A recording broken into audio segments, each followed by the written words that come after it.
brought 2 drones on set. Tell us what you're doing. Sure. So we are starting a professional drone racing league. So these will be competitions held in arenas and abandoned buildings, which allow people to compete with very fast drones on complex 3-dimensional courses. I have a question. So Sure. I'm a racing fan, Yeah. a NASCAR racing fan, and I've been to probably more than half the tracks in this country. Should I be worried if I go to one of your events of getting injured if there's a collision of any sort? You have to describe what it's like, because that's actually an issue in real auto racing. Sure. But you know, if there's a collision, do I wind up with pieces of a drone in my hair? No. So, you know, our events are, currently we're not having live audiences at our events. Although in the future, will, right? we will, absolutely. And, you know, our tracks are sealed off. There's a barrier between the audience and the drone track. It's just like at NASCAR, where they put the fence up and they have the things. It's a little bit easier But here. in NASCAR, those fences very often don't work. Yeah, that's one of the issues. These are a few hundred grams worth of material. Those are obviously giant cars, so Yes. it's much easier to create a safety barrier. Still, but my hair. Your hair. My hair. Fair enough. So these drones, you've taken the propellers off of these, Yep. so my tie isn't at risk, you know, here.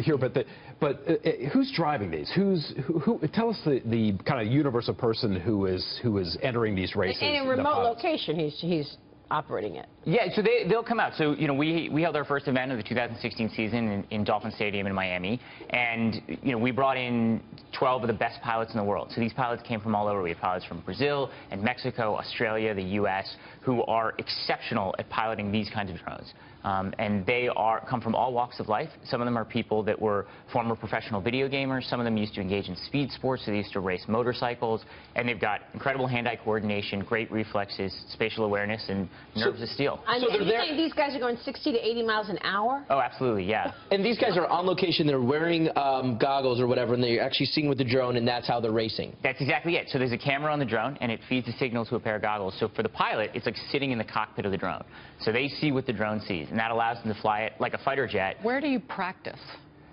People practice like if you're a pro, like where are you practicing? In outside your yard? house, I think. Yeah, you're practicing in your yard. You're practicing in, you know, buildings where you can find the space. So people go to parking garages. They'll go to closed-off spaces where it's safe to fly, and they'll practice. You know, our course, you know, in Miami, for example, wove through the concourses. It wove through the circular people movers that move people between the levels. So they have to practice those tight turns, tight hallways. So with that precision in mind, and it's on your video as well, tell us what you think about the prospect of these types of machines delivering packages all around the United States. Absolutely. I mean, I think one of the things that's excited me most as I started working on the Drone Racing League is seeing these very skilled pilots in command of these crafts. It makes you understand how powerful these are and how useful they could be to society. When you think about something like, whether it's package delivery or something like first responder. So there's not going to be chaos in the sky knocking down helicopters? And you know, I think there's a large regulatory question that needs to be worked out of how we're going to get them in the air. But I think when you see a very skilled pilot flying, you think they could bring an AED across town and drop it off for a heart attack emergency.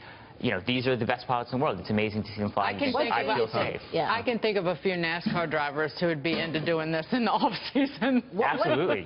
What do you think about the regulations around drones right now? I think it's a complex question. I think the FAA and other agencies have a real challenge. You know, we are very fortunate. What we do are professional drivers on a closed course, so it's sort of like asking Formula One about seatbelt laws.